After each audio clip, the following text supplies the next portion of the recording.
The corporate world is one of constant evolution.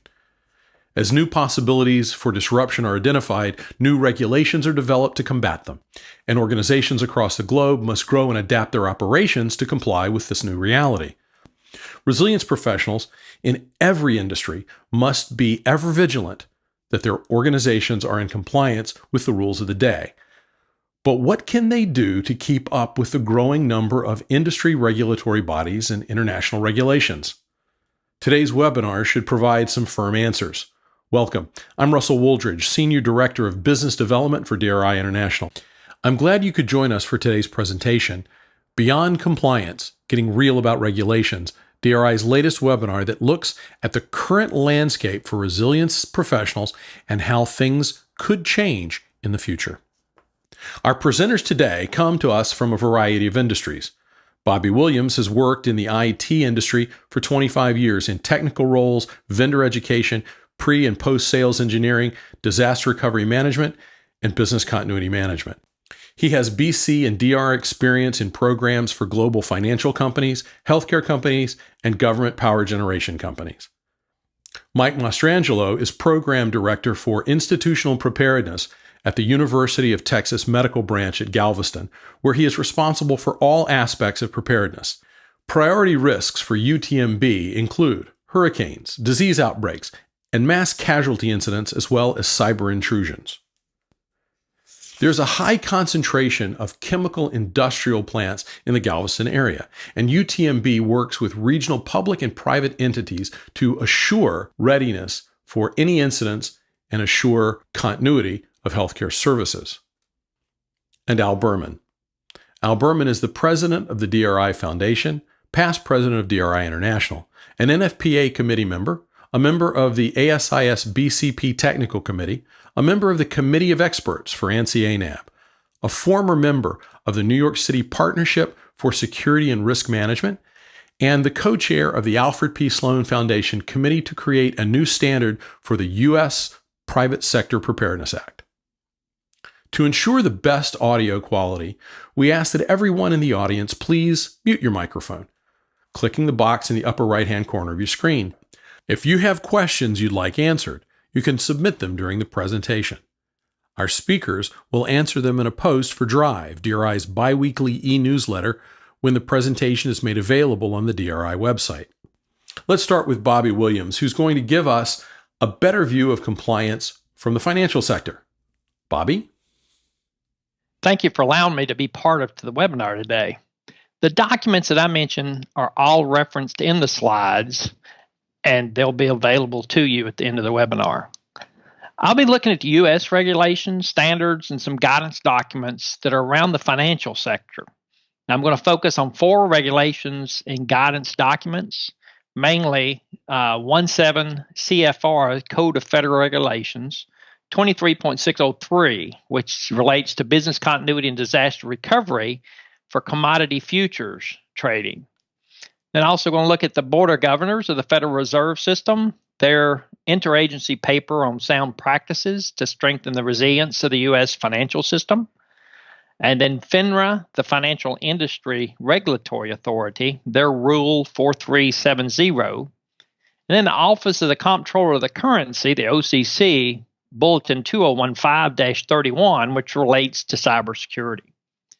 Looking at these references and regulations, first off, let's look at the CFR, Code of Federal Regulation. That means it's a law on business continuity and disaster recovery. And the synopsis in the CFR says the business continuity and disaster recovery plan shall be designed to enable this swap dealer or major swap participants, again, this is commodity futures, to continue to resume any operations by the next business day with minimal disturbance to its counterparties in the market, and to recover all documentation and data required to be maintained by applicable law and regulation. So by law, it's setting an RTO for the next business day, and it's setting an RPO to nearly zero because it's requiring the commodity futures traders to recover all documentation and data required to be maintained by laws and regulations. Looking inside in the details the 23-.603, it lists some essential components that are necessary in these business continuity and disaster recovery plans. One is identification of documents, data, facilities, infrastructure, personnel, and competencies essential to the continued operations. Identification of the supervisory personnel responsible for implementing each aspect of the business continuity and disaster recovery plan and the emergency contacts. Required to have a plan to communicate, and then procedures for and maintenance of backup facilities, systems, infrastructure, alternative staffing, and other resources. Then backup or copying with sufficient frequency of documents and data essential to the operations. As we start looking at these regulations, we're going to see some commonalities, and in those, we're also going to look at the DRI Professional Practices and look to see how they're tied together. That's one of the outputs of this webinar that I like to stress to people is in most regulatory environments, whether it's financial, healthcare, power, you look at any of the US-based 16 critical infrastructure areas, the DRI professional practices touch most of these required portions of the planning process. And we'll look at that in a little more detail and towards the end of the webinar. Another document we're going to look at is the Board of Governors of the Federal Reserve System. Again, this is SR 03-9, which is an interagency paper on sound practices to strengthen the resilience of the U.S. financial system. Large document, but the synopsis of this is that it's sound practices that pertain to appropriate backup capacity for operations sites and data centers for the recovery and resumption of clearance and settlement activities in critical financial markets. Again, we're looking at the financial sectors here. In these practices, first it says identify all critical activities. Next is determine the appropriate recovery and resumption time objectives. And under that, core clearing and settlement organizations are expected to have an overall recovery goal of 2 hours after an event. Now, the resuming the clearing and settlement activities within the business day on which the disruption occurs is the overall goal, as the requirement, but the overall recovery goal is for 2 hours after the event. And then firms that play significant roles should plan to recover and be able to achieve a 4-hour recovery time capability. So this is both of these are set in RTOs. The core clearing and settlement organizations are a little more critical to the financial markets, wholesale markets. RTO of 2 hours after the event, and the other significant roles of 4-hour RTO. Another part of the best practices maintain sufficient geographically dispersed resources to meet recovery and resumption objectives. If you've ever been looking for a U.S. document that gave guidance on how far away your data centers need to be, this is not it. So this does talk about the geographic dispersion, but it does not give a mileage or any kind of distance measurement. But backup arrangements should be as far away from the primary site as necessary to avoid being subject to the same set of risks as the primary location, and should not rely on the same infrastructure components used by the primary site. And it does not, again, specify any specific mileage or numbers of people required to be at the other site. So we're still looking for that, but we basically all understand that it's not a matter of mileage. It is the matter of not relying on the same infrastructure components between the sites.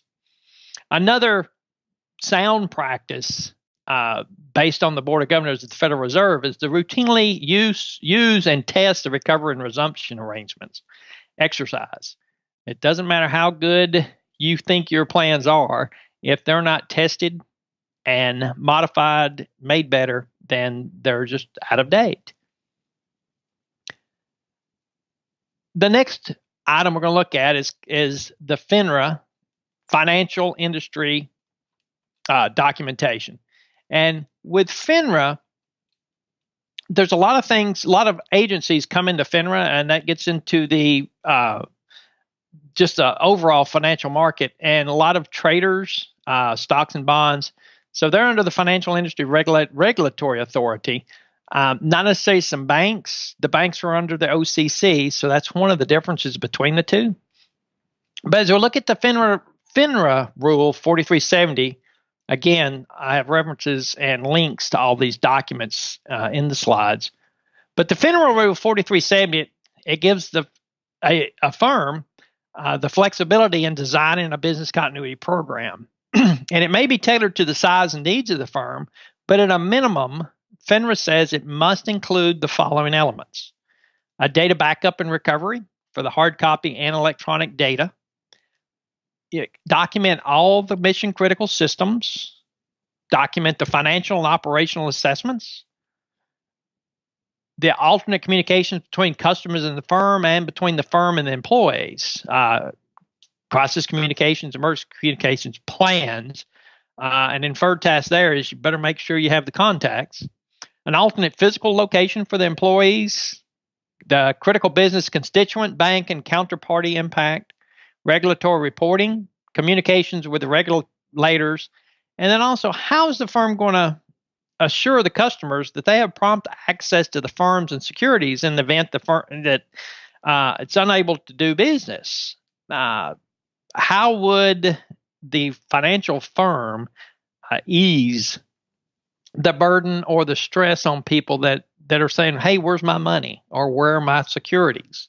So FINRA rule says that those things, at a minimum, have to be in the business continuity program for the financial firms that fall under the FINRA regulations. Okay, the next item we're going to look at is the Office of the Comptroller Currency. And in that, the OCC came out with a directive. It was a paper, but it's dated June 30th, 2015, and it was the Bulletin 2015-31, subject was cybersecurity. So the OCC, when they were looking at the risks or the threats of distributed denial of services, different cybersecurity threats, they did a study, and they came up with the idea that firms needed to assess themselves.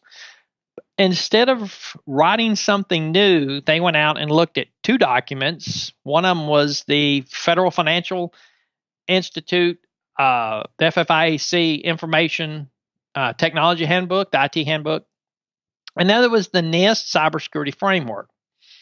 Both are industry-accepted cybersecurity practices. The FFIEC tool is actually based off the NIST tool, and it's a very good document, and the big benefits from both of these is they relate everything back to the controls, both in the FFIEC handbook, the IT handbooks, and the NIST relates everything back to the controls in COBIT, in the NIST guidance documents, and also ISO 27001. When we look at these, it's a great assessment tool to take and go against your company to bring into focus things that you're lacking. Now, the OCC requires the firms regulated by the OCC, they require this assessment. The assessment is not a punitive. It's just where do you rate yourself in these cybersecurity controls? Now, in doing that, a company can look at gaps. They can look at themselves and come back and say, "Ooh, we can get stronger here. We can get stronger there." Another thing it does, tying back to the controls in the FFIEC IT handbooks, goes back to the business continuity, risk management, cybersecurity. all those controls that the FFIEC has documented on how do I do it. And I also have what they call the workbooks or the work program. And the work program actually gives you a self-assessment or a way to assess that you can go through with those documents, and it'll tell you what to look for. So your internal auditors can actually use documentations of that type to go through and look at where you're at, where you need to be, and the project management teams or some of the people in your company can look at the gaps and see how you're going to get there. If you're in the ISO world or you're looking to or aspiring to get the ISO 27001 certifications, the NIST cyber assessment tool does the relationships to and shows the controls for ISO. Also, the NIST 800-53. Now, when you look at the 800-53 of the NIST document, that's a risk management controls program, InfoSec. It also, in that, references the 800-34, which is contingency planning. So the NIST Cybersecurity Assessment tool actually helps you both with your business continuity, your InfoSec controls, and your IT disaster recovery. Both the FFIEC Cyber Assessment and the NIST Cyber Assessment tool, since FFIEC really based theirs off of it, there's 5 phases. There's an identify, protect, detect, respond, and recover. And different parts of your company, your organizations will probably be responsible for different parts of the different phases. But the Cybersecurity Assessment tool ties all those phases together in the transition, and it gives you a methodical process to go through and assess the company, not just financial sectors, but any company. That's the beauty of the cybersecurity assessment tool. It is related to cybersecurity, but when you start getting into the backups of data, incident response plans, and some of the other things that are really what we do in the business continuity side, the ties are very tight. And as you look at your program against this tool, it's very easy to find gaps in your overall program. As you look at these documents in detail, you can pick or choose, and that's part of the beauty of the CAT, Cybersecurity Assessment Tool, the CAT, C-A-T, because in it, you could be at a different level in different areas. So that's the beauty of the tool and the self-assessment is it shows you how to get from where you're at today to where you would like to be, or where your company wants you as the program leader to get the company to. So the roadmap there is very good. It's a very good assessment process. So as we're looking at the regulations and standards, we see that a lot of them are telling us what to do, and they're really not telling us how to do them. And when you get into the NIST 834 is very prescriptive, and it tells you exactly, almost to a fault, how to do things. But as we look at the regulations on the what to do, there's still a lot of leeway, that rigid flexibility. They want you to have these, but there's still a lot of leeway in how to do it.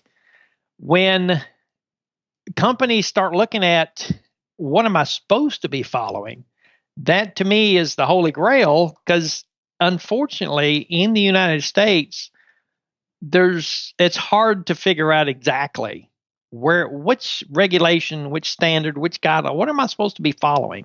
I think that's still a weakness in our government structure, and we could help ourselves as a country and also from a resilience standpoint to better that. And one of the things, as you're looking at different regulations and doing this, and you're saying, well, why would I want to meet HIPAA standards, or why would I want to meet FINRA or OCC standards when I don't have anything to do with those? Well, when your internal auditors come and say, why are you doing this? If you tell them, well, this is what federal regulations say, it gets sort of hard for the internal auditors to say, oh, that's not what I want you to be doing. You have some very good standards and guidelines to follow as best practices. And as you say, this is what I'm doing. The law doesn't say we have to do it, but the law says that there are companies that do it. So, let's stick with federal regulations are, to me, always a good thing to follow. Otherwise, you're in a 10 by 10 cell with Bubba, and I don't want to be there. So another thing we can look at is you look at what's in the standards, and then the standards and regulations telling you what to do. You'll start to see that there's a lot of alignment, almost to the letter, of the DRI Professional Practices. Again, the program initiation and management, FINRA says you've got to have a program. OCC says you have to have a program. Both of those also say you have to do a risk assessment. Now, the business impact analysis, it's not spelling it out directly, but it says you have to be able to recover within the proper amount of time. Well, the only way you're going to do that is to look at do the business impact analysis to see what those critical functions and find out all that information. The business continuity strategies, the next professional practice, that's how you're going to do your recovery, your incident response plans, your plan development, all these things, awareness and training programs, the exercises, crisis communications, coordination with external agencies. Every one of those tenets of the DRI professional practices are touched upon in those federal regulations and guidance documents. When we look at the cyber assessment tool, the cybersecurity assessment tool from NIST or FFIEC, like I said, both versions, they're very similar. Actually, you can do a crosswalk between both of them and get even more comprehensive documentation. One of the reasons I like those cyber assessment tool is because they're free. The references and links to those, the CAT, are on the slides, but it's a free resource. It's not costing you anything to get and download those documents. There again, you've got PDF versions of them. You also get the Excel versions. The matrices are there for you to do a self-assessment. It's bundled already for you to take your program and assess it against these nationally recognized in U.S., but nationally recognized standards. In doing that, again, get your internal auditors and show them what you're doing. If you have, sometimes the business continuity disaster recovery, it's a low-hanging fruit for the internal auditors because it's sort of hard to justify if you don't have sound documents that you're following. People start doing Google and Wikipedia and start coming up with some really strange ideas about what you should be doing. There again, if you show them what the federal regulations for other industries or for your industry is saying, it's sort of hard for them to contradict you or tell you that you're not doing something correctly. So free is always good in my book. And these tools, both the FFIEC and the NIST, are free. So look at these tools. Take them, assess your programs, see where you align, both from a cybersecurity standpoint, but also the recovery, the business continuity, incident response. All those are referenced in there, and they point you to very specific controls. And if you've implemented the NIST, the 853 series of controls, that work is already done for you. But the big step is you have to do it. All the tools out there don't help you at all if you don't implement them and look at your program through that reference. But then as you go back and you start doing your self-assessments, start looking at the regulations and ensure that you're doing it per your regulations. And if you're not a regulated industry, just do it and call those not only the DRI professional practices, but you can reference those other federal regulations in your documentation and keep the auditors happy and off your back. But again, I thank y'all for listening and thank the DRI for allowing me to be part of the session today. And you can find me on LinkedIn, Bobby Williams, or you can email me at bobbywilliams@gmail.com. And I'll be happy to help or answer any questions that you have. I appreciate it. Thank you. Thank you, Bobby. Next is Mike Mastrangelo. Mike, how has the evolving regulatory environment had an impact on the healthcare sector? Thanks, Russell. I was going to talk about the healthcare industry, and there's a growing expectation these days that hospitals not only prepare for disasters, but be able to continue to provide healthcare services in many disasters. When we look back at some of the lessons that we learned from Hurricane Katrina, you can see some of these requirements starting to filter down into various regulations, rules, expectations on our performance. And in just this year, let's look at the risk environment. We've had Hurricanes Harvey and Irma and Maria. We've had wildfires in the northwestern states. We've got an ever-present cyber risk, and we've got civil unrest in some of our urban areas. So we have this growing expectations that hospitals and other healthcare service providers will, for example, conduct a rigorous risk assessment, mitigate those priority risks, continue to provide healthcare services, and then also have plans in place in case evacuation is needed. In Hurricane Katrina, we know that the evacuation for certain long-term care facilities was a problem. And we still see this, for example, most recently during Hurricane Irma in Florida. A long-term care facility lost its power and cooling after the hurricane hit. The death count is currently at 12, and there's an ongoing criminal investigation into that matter. So it's very important that a variety of healthcare service providers have these plans in place or potentially face serious consequences. There are several types of regulatory or accrediting bodies here in the United States.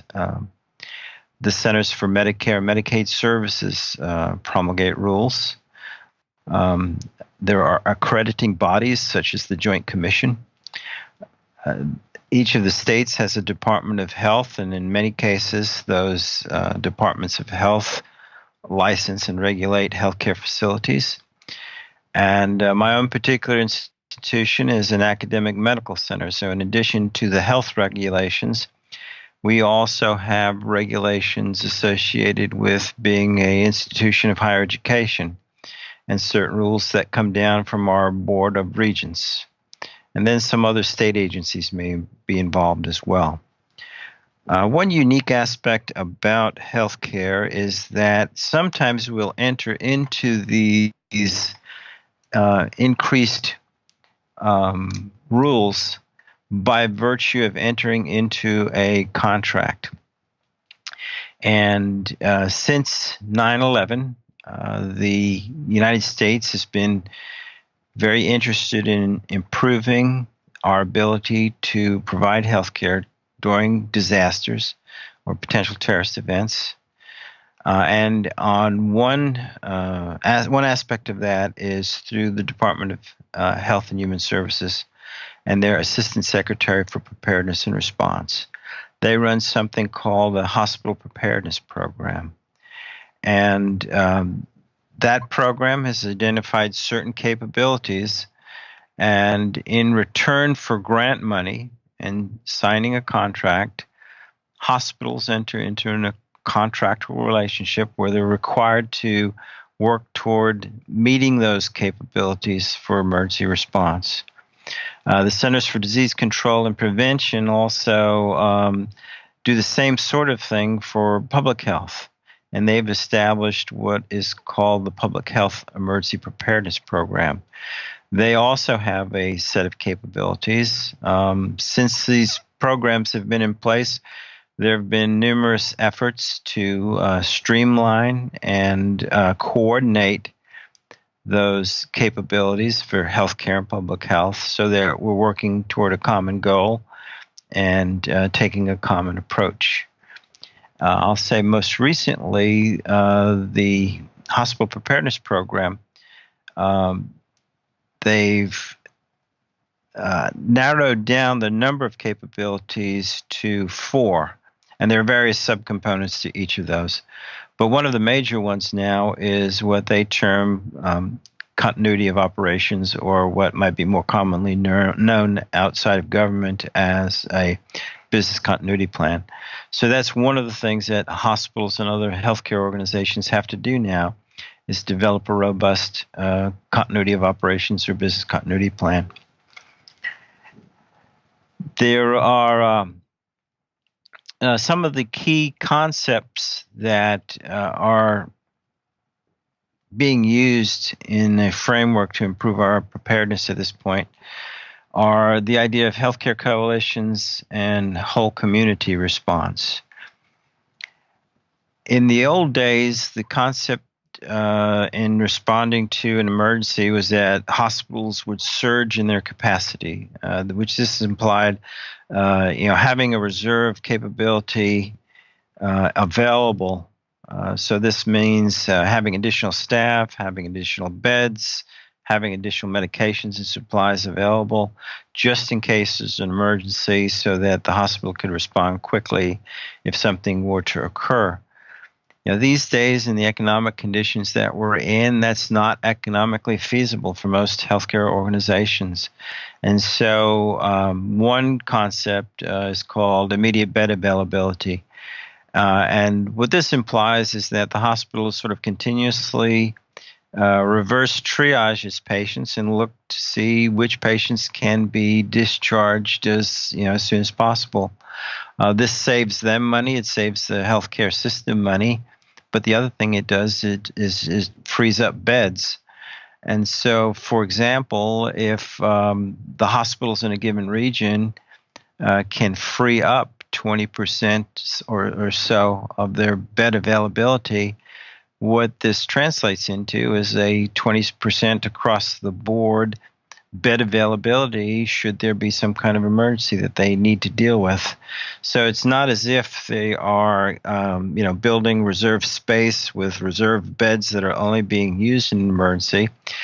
Instead, they're trying to improve their throughput and efficiency in the delivery of healthcare, so that those beds would be available through efficiencies rather than keeping them on reserve.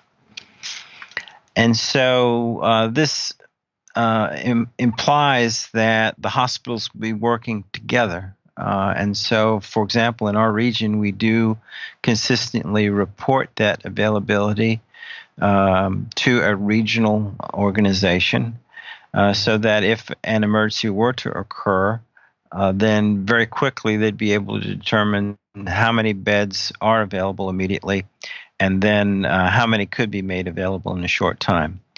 And so we work together with other hospitals in doing emergency planning.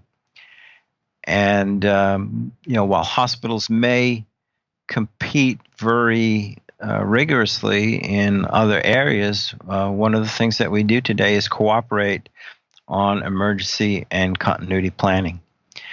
Another key concept is whole community response. And the idea here being that a hospital in isolation doesn't really have a very high probability of optimally dealing with an emergency unless every aspect of that whole community is prepared. And so this includes emergency management, the fire, EMS, all of the various types of healthcare providers, like long-term care, dialysis providers, and so forth, but also private industry and individual citizens. So, for example, we're going to be having here at University of Texas Medical Branch in November a whole community symposium and tabletop exercise.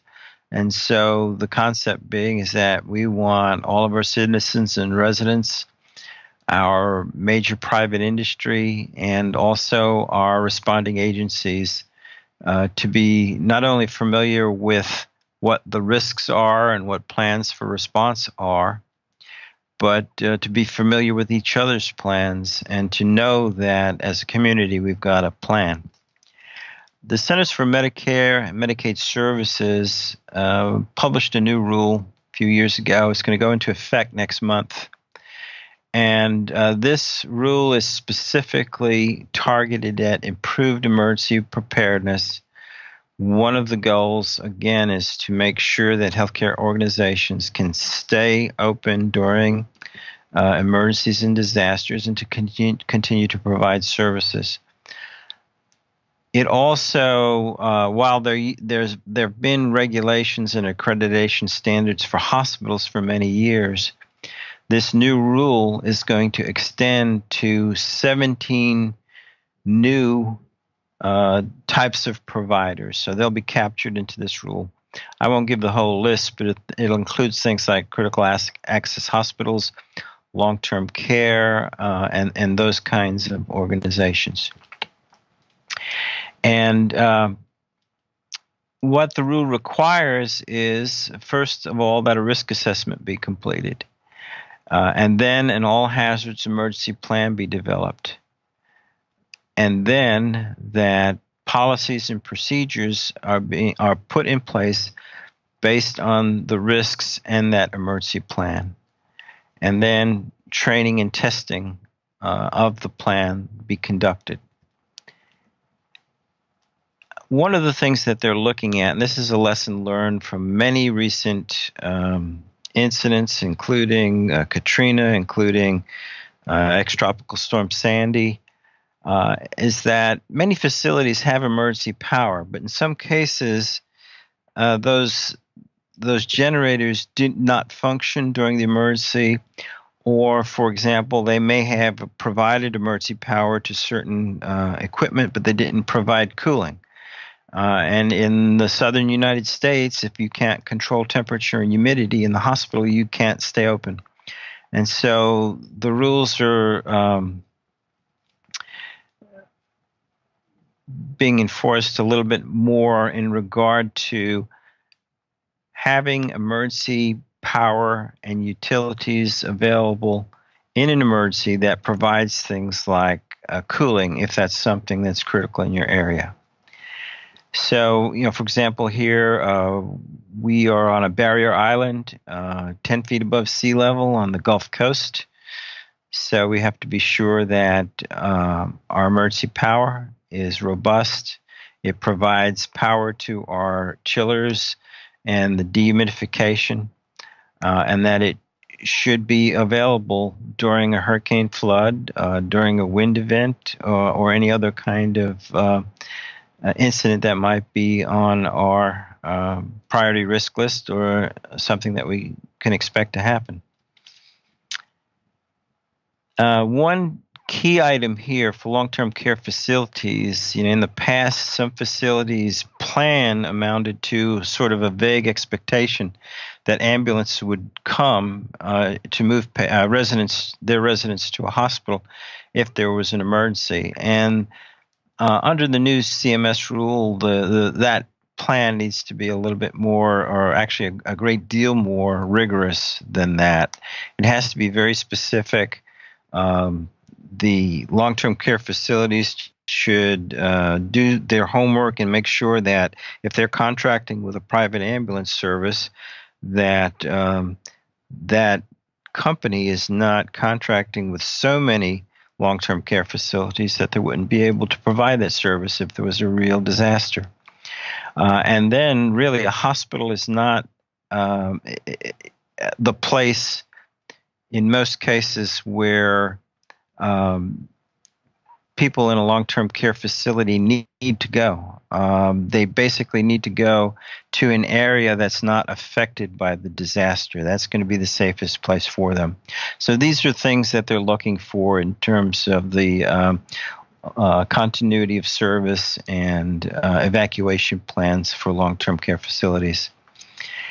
There are what we term deemed status organizations. There's Joint Commission is one. There are other accrediting bodies. And what these organizations do is they conduct surveys or audits. They're, a term of art that we use in the healthcare industry is a survey. And CMS, or Centers for Medicare and Medicaid Services, can accept the results of these surveys to assure compliance with the regulations. So Joint Commission has drafted some new additions to their emergency management standards in light of the new CMS rule.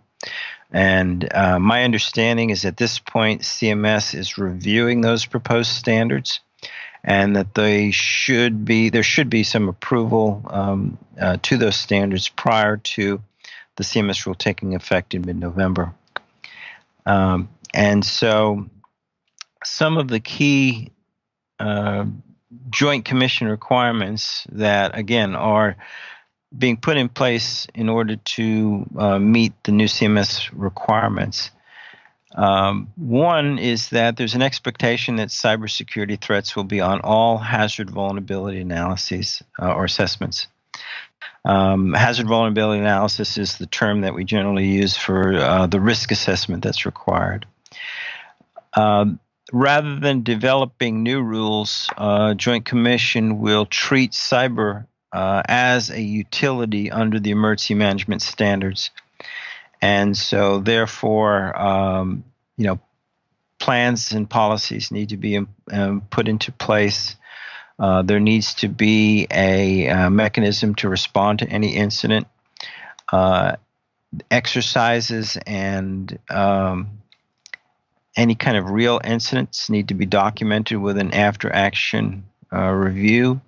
The key part of the after-action review is that improvement opportunities need to be identified and incorporated into the plan. If it involves a change in the emergency operations plan, then those changes have to be tested again and evaluated.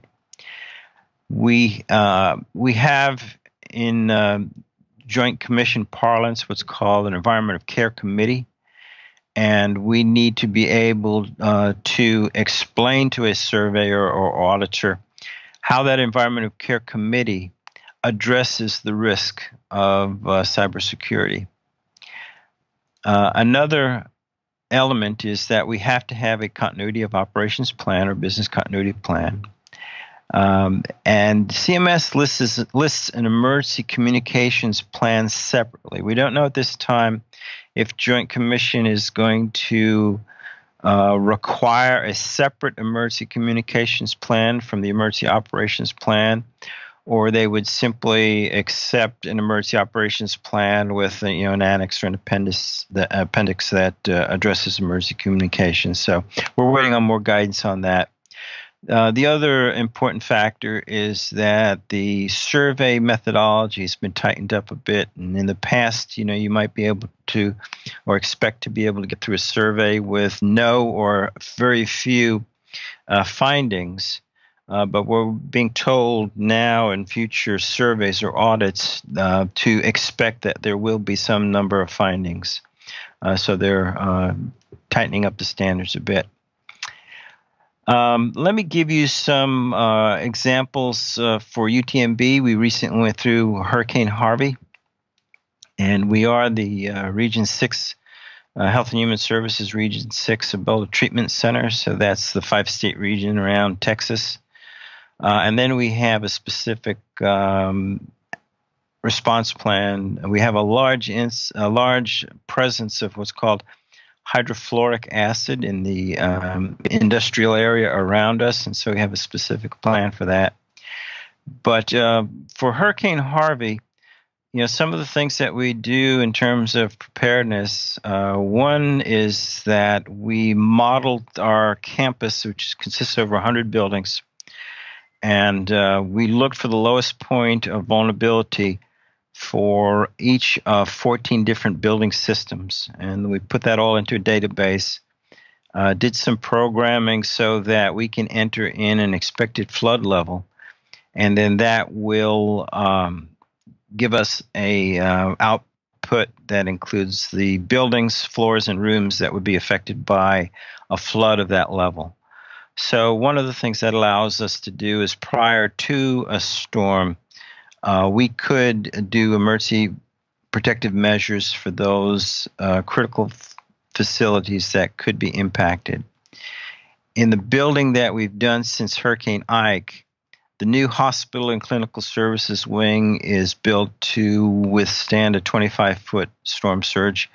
Our cogeneration plant, which is fed by a dedicated high-pressure gas line, is built to withstand a 35-foot flood. Now, even a 25-foot flood is something like a 1 in 20,000 year return. So basically a very low probability event. But what that does is allows us to withstand, say, a 500-year storm fairly comfortably. And so as Hurricane Harvey was coming in, the track is always uncertain until it finally makes landfall. So one of the things we did was we prepared for the worst reasonable case. That would be if Hurricane Harvey had made landfall just to the west of us. And so we estimated that would be a 9-foot inundation. We ran the model. We identified all of the facilities that were potentially at risk. We prepared to shelter in place with patients. We felt confident enough in the facilities that we did not have to do an evacuation. We did employ some emergency protective measures. We went through the hurricane, and as a result, we kept in the hospital around 350 to 375 people. 100 babies were born at UTMB hospitals during Hurricane Harvey. 42 neonatal intensive care patients remained under care. And in our emergency rooms, we treated some severe injuries, including a gunshot wound. And so basically, by staying open, we were able to keep these people from needing to go into that evacuation stream where they could have ended up in a medical shelter at some remote part of Texas. And then while we're in a coastal region, and you don't normally evacuate to a coastal region, you evacuate from it in a hurricane. Because of the confidence that we had in the facilities, and because Harvey was quite an unusual storm, we were able to actually accept patients on Friday of that week as Harvey started to impact other areas like Beaumont, Texas. So we accepted some neonatal patients from Beaumont in addition to several other patients. And in terms of hydrofluoric acid preparedness, one of the things that we do there is we work with Lawrence Livermore National Laboratory. We model potential release scenarios. We figure out how many people would potentially be affected. You need calcium gluconate to treat those kinds of injuries, and that's on a national shortage list. So one of the things that we do is we try to figure out how much, what volume of medical countermeasures we would need. We work with industry and our local community. In fact, on November 2nd, just a few weeks from now, we're having a major exercise that will include local industry, local responders, EMS, and other hospitals. So these are just some additional things. I mentioned also Ebola. We're taking the extra steps that we need to become a treatment center. And so these are some examples of where we're trying to go above and beyond the regulatory requirements. So to boil everything down into two what may be simple rules is you have to keep the facility up and running, and then you have to maintain the ability to provide healthcare services despite any kind of disruptive events. It sounds simple to say. In some cases, it's pretty difficult to do that, especially considering the risk factors that we're facing these days. In general, if your plan addresses a loss of workforce, for example, if there's a pandemic flu that affects your staff, a plan for loss of workplace. For example, if a fire occurs in your hospital and you lose that facility for some period of time, a plan for loss of technology. Let's say there's a cyber attack, or just your automated systems goes down, and then you need to revert to your downtime procedures, which are basically paper and pen. And then finally, a loss of utilities. Clearly, electricity, cooling, heating for certain areas of the country, and then water are your key ones. If you have a plan in place, continuity plan in place for those four things, loss of workforce, workplace, technology, and utilities, then you'll be able to keep the facilities up and running and then maintain the ability to provide healthcare services despite any kind of disruptive event. Thank you, Mike. Finally, let's wrap up with Al Berman. Al, you wanted to talk more about the legal versus voluntary requirements, as I understand it. Thanks, Russell. Appreciate it. Let's talk a little bit about what we're seeing in the world and how we got to where we are. If you took a look at regulations and standards pre-9/11, you would see it's basically in the financial industry sector.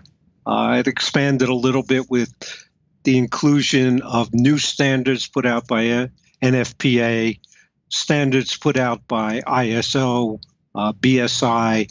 But we've seen this mostly in the financial sector. 9/11 hits, and it becomes a much more general thing about the need for organizations to be resilient.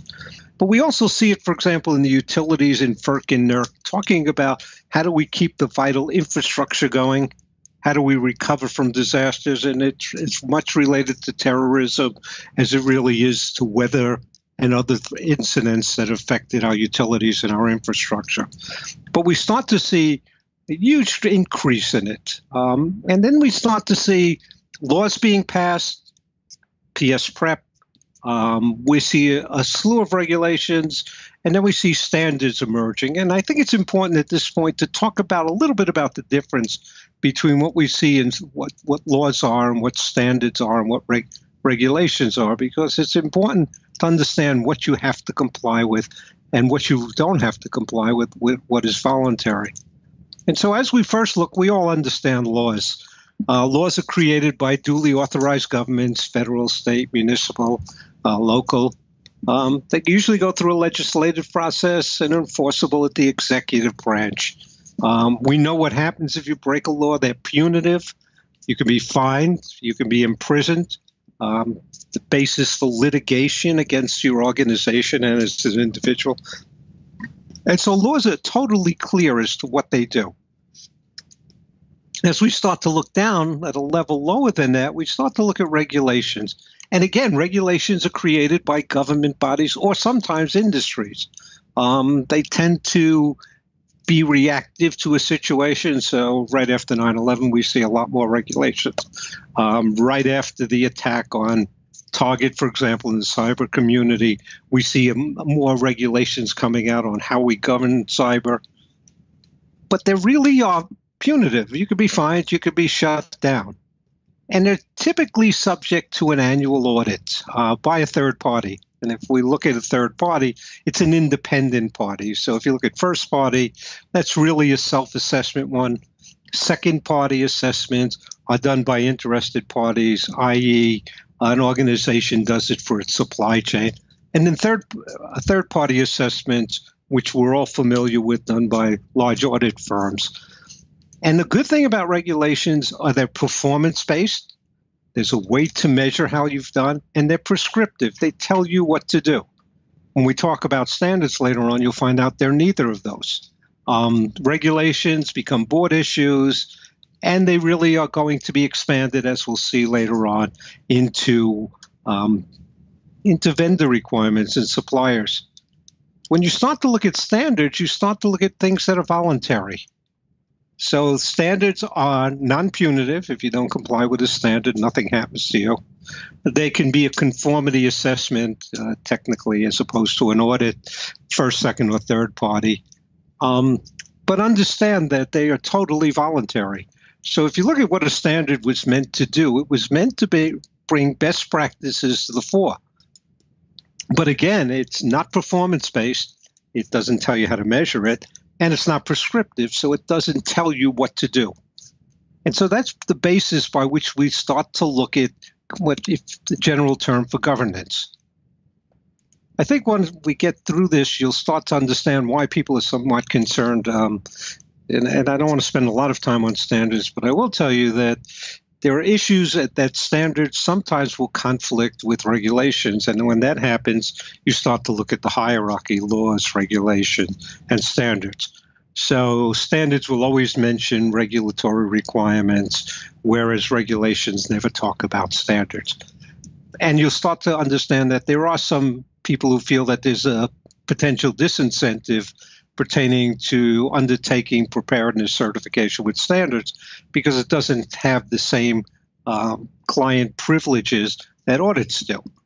But I sort of stray, Russell, and let's talk a little bit about what we're seeing in the world. One of the things that we're going to talk about is the internationalization of regulations. Pretty much started with Basel, which is the interbank lending regulations, which govern how banks lend to each other on an international scale. And so when Basel comes out, it starts to talk about what a standardization for centralized banks. And so no matter where you go in the world, whether it be small, newly developed countries or very sophisticated countries, you'll see everybody's trying to comply with Basel. When we start to look on the bigger scheme, and we'll talk a little bit about some of the regulations, but there are certainly hundreds of them as we see them internationally, and it's become an issue for multinational companies when they start to look at how they comply, how their operational comply with the regulations around the world. As some of you know, DRI in the last 2 years has been doing assessment programs, resiliency assessments for organizations under our Resilient Enterprise accreditation. And one of the things that we're starting to find out is more and more companies want us to do it on an international scale. So we've looked at evaluating an organization, how resilient it is, and then looked at it in compliance with things like the Australian Prudential Regulation Authority, the BaFin Acts in Germany, obviously the FFIEC in the U.S., things with the Federal Reserve Board, the Monetary Authority of Singapore is huge because most multinationals do business in Singapore as the gateway to Asia. The United Kingdom came out with the Prudential Regulatory Act, which is under the Financial Services Act, to specifically look at how the resilient compliance is with banks. So we expect we're going to see more and more of that. And we're seeing it more and more, not only in terms of business continuity, but we're starting to see it as integrated into the overarching governance and infrastructure that most organizations are starting to have. And so we're looking at the amalgamation of risk, the way organizations look at it, to make sure that they look at everything. So whether it's security risk or it's cybersecurity risk or it's business continuity risk or even if it's franchise or exchange risk, this amalgamation of risk helps organizations understand how to do risk transfer, how to insure themselves. So as we start to look at regulations expanding, we see it internationally. As organizations start to expand internationally, they're faced with compliance in countries. So what works in the United States probably doesn't work as well in Japan, for example. And so you need to have other restrictions. The new European Union cybersecurity regulations for privacy are going to change the way we do business there. The regulations in China are going to restrict where data can be used and where it can't be used, which will in fact talk about how we deal with risk. How do we make sure we do the backups and we integrate those things with the regulations that we're seeing in other countries? The other big issue we see is supply chain and the monitoring of vendors. What has happened over the last, probably since 2013, and when we started to see the huge increase in cyber terrorism, the infiltration of major corporations, the operational difficulties they caused, all of a sudden we're starting to see cybersecurity being brought into it. And as we see cybersecurity being brought into it, we learn from the lessons of the past that says one of the ways that large corporations have been infiltrated is by infiltrating smaller vendors. And so the OCC, the Office of the Comptroller of Currency, in 2013 decided that one of the things it should look at is third-party relationships under the purview of risk management. And so everything is starting to move towards risk management. Healthcare is starting to move towards risk management, and organizations are restructuring around that. So what used to be somebody in charge of business continuity may now be in charge of overseeing purchasing to make sure vendors are in compliance with it. So the landscape is changing dramatically. We have gone from having regulations that really were specific to industry, that were really looked at in isolation, to regulations that now affect us across the entire operation. We're looking at it from a supply chain point of view, from a risk management point of view. And it's so this whole issue of resiliency comes to the fore. So when you're looking at regulations, one is understand what they do, understand what auditors do. As you probably know, we have an IRCA and ANSI certified audit courses, which actually go through the audit process for business continuity and now supply chain. But understand how that works, how it operates, and how it's going to affect your organization. The other thing is take a very hard look at supply chain. The regulatory bodies are taking a look at supply chain. The new compliance officers in healthcare and in financial services have made an issue of the fact that we are not secure in our supply chain. And so not only are we looking at the disruption of supply chain, what happens when there's a break, but the malevolence, the introduction of malware into our systems that can disrupt us even further. I think that's all I have to say about this. Back to you, Russell. Great. Thank you, Al. I want to take a moment to remind our listeners that there's still time this year to train with DRI International and to take the next steps in advancing your resilience career. Space is still available in DRI's remaining 2017 classes in business continuity, ITDR planning, healthcare continuity, and risk management. And be sure that you register now for the December 18th Updates to the Professional Practices online workshop to close out your year. If you are a member of one of DRI's many collaborative partner organizations, please contact us for your member discount code at 866-542-3744. You can find more information about all our courses at dri.org/search/events. Thanks once again to Mike, Bobby, and Al. As a reminder, you can submit a question. Our speakers will respond in a special post in DRI's bi-weekly e-newsletter drive, which will be published when the webinar is made available on the DRI website at the link you see on the screen. Before we finish up today, I want to invite you to join us at DRI 2018, DRI International's next annual conference, coming to Nashville, Tennessee from February the 11th to the 14th. Among the breakout sessions, Bobby Williams will be talking more about BC and DR requirements. You can help out beforehand by sending Bobby a message detailing the standards with which your organization must comply. Reach out to him on LinkedIn or email your message to brojas@drii.org. All DRI 2018 sessions are presented by carefully selected experienced subject matter experts. The conference also includes tracks featuring hands-on workshops, healthcare, and more. For more information or to register, visit driconference.org. If you still have questions that we didn't cover, give us a call at 866-542-3744. A recording of this and all our other webinars is posted on drii.org. I'm Russell Wooldridge, and this webinar has been a production of DRI International 2017, all rights reserved. Thank you for your attention.